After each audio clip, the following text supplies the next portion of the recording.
Hey, what's going on? I'm Matt O'Leary back with another video, and today we'll be previewing the New York Jets versus the Seattle Seahawks. But before we get started today, I just wanted to mention you can follow me on social media at Matt O'Leary NY if you haven't already. You could also check out the podcast, Just Jets, wherever it is that you get your podcast. New episodes drop every Wednesday.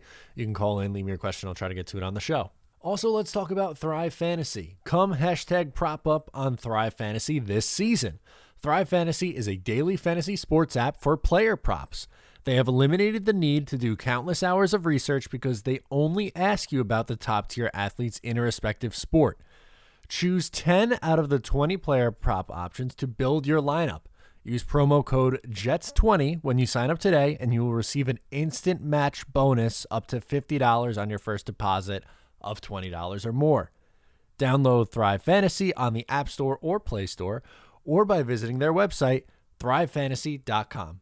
Sign up and prop up today. So let's get into today's video. The offense, when you look at the Seahawks versus the Jets, it could not be more polar opposites for these two teams. So the Seahawks are ranked 4th in the NFL in offense. They are very, very good. They have one of the best quarterbacks in the league. I would say at worst, number 3. I would say he's my number 2. I'd put Rodgers 3, but if you want to put Rodgers 2 and Russell Wilson 3, that's the absolute worst that you could put him right now. He's been unbelievable. On top of that, you have 2 nice wide receivers and DK Metcalf on the outside. You also have Tyler Lockett on the other side, Chris Carson in the backfield, and oh, by the way, their offensive coordinator is familiar friend Brian Schottenheimer.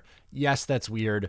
We don't have to talk about it, but just something you should know. And they are the 4th rated offense, while the Jets are 32nd, the worst in the league. Are we surprised? Absolutely not. 4 more games. Just keep telling yourself that, and we have some real football to talk about after that, hopefully, knock on wood. So defensively, neither of these two teams are too great. The Seahawks are ranked 22nd in the league.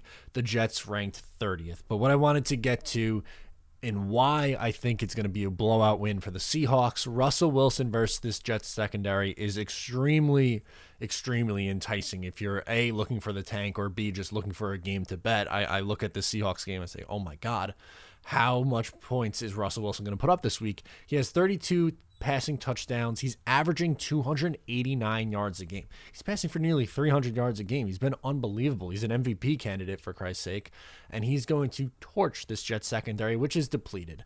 Lamar Jackson's a starting outside corner. We know what happened with him last week against Henry Ruggs. Bryce Hall, I think, has been okay, but this is a tough ask. And who's going to cover who? One of these rookies is going to be matched up against DK Metcalf, who's just an absolute freak of nature. And the other one's against Tyler Lockett, who he's an excellent wide receiver also. So Frank Bush is taking over as the defensive coordinator. Don't worry, he's not some kind of defensive genius. I don't think he's anything better than Greg. I think it's going to be the same the next 4 weeks. I don't expect a massive change by any stretch of the imagination. If you're wondering, he was the Texans defensive coordinator in 2010. And if you remember, the Jets played the Texans in 2010, and they had an unbelievable comeback drive and a final second touchdown to Santonio Holmes in the end zone.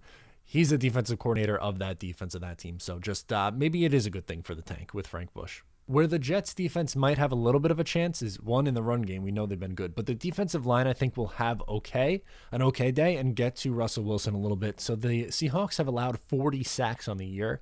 I think Quinnen gets another one. He's had an excellent year, and yes, I think you should vote for him for the Pro Bowl. He's been fantastic this year. So I think the defensive line could have a good day, and I think they can get some pressure, but at the end of the day, I don't think it's going to be anything that keeps the Jets alive in this game by any stretch of the imagination. Maybe they get to Russell Wilson twice, and what's that going to do? It's not going to be a whole lot. And again, unfortunately, the Jets are just too inexperienced in the secondary right now to stand any sort of a chance. So we talked about DK and Tyler Lockett. Let's talk about their numbers. DK, 1,119 yards, 9 touchdowns. Tyler Lockett, not too far behind, 834 yards and 8 touchdowns. Those are 2 number 1 receivers with Russell Wilson as a quarterback. This is a dangerous team. I understand their defense isn't good, and maybe that holds them back from winning a Super Bowl, but playing a team like the New York Jets, this is a game that's going to remind you of when the Jets played the Kansas City Chiefs earlier in the year. And we know how the Jets play on the road. More on that later, but just I don't expect this to be good by any stretch of the imagination, especially with a motivated Jamal Adams. awful loss playing the team that traded him away and all that nonsense. So that's going to play a factor in this game as well. As for the Jets, Denzel Mims unfortunately will not be able to go. He is dealing with family issues. So obviously we are hoping that everything is okay with Denzel Mims and the family. Take care of that stuff. Don't worry about the Jets right now.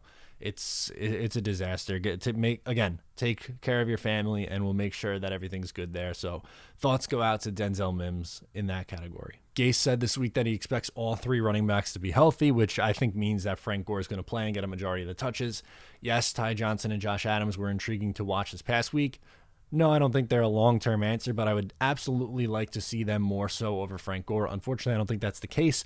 Good thing for the tank, though, because if we can get 16 carries for 42 yards from Frank Gore, then that's a good day. So, as for Sam Darnold, I don't expect him to have a particularly good day. I'm going to say he goes 18 of 25 for 165 yards, 1 passing touchdown and 1 interception. I don't think he's going to throw for a ton of yards. He hasn't thrown a ton since coming back from his injury. And unfortunately, we're just running out the clock with Sam Darnold, which really stinks because, I mean, I feel like I talk about it every week, but the promise was high in his rookie year. And I saw a video on Twitter, I believe it was New York Jets media tweeted it out actually, of Sam Darnold playing against the Denver Broncos in his rookie year. And the footwork to the confidence to the pocket presence is just miles different and vastly different from the quarterback we've seen now, which is sad. But again, just 4 more games to get through this, and then it's hopefully Trevor Lawrence time. All right, prediction time. I am 11-1 on picks so far, and I'm going with the Seahawks in a 30-10 win. This is a motivated team. No matter what is going on, they are fighting for first place in their division. So they very much have to win this game. If they want to have a home game in the first round, you absolutely have to win this game. You don't want to go on the road. I know it's not the same with the home field advantage this year with no fans in the building, but still, you have to think that this team's going to be motivated, especially coming off a bad loss to the Giants. They're not going to lose 2 games in a row at home. I just don't see how that's possible for this team. So I'm going to say 30-10. Let's check in with Casey and see who she likes.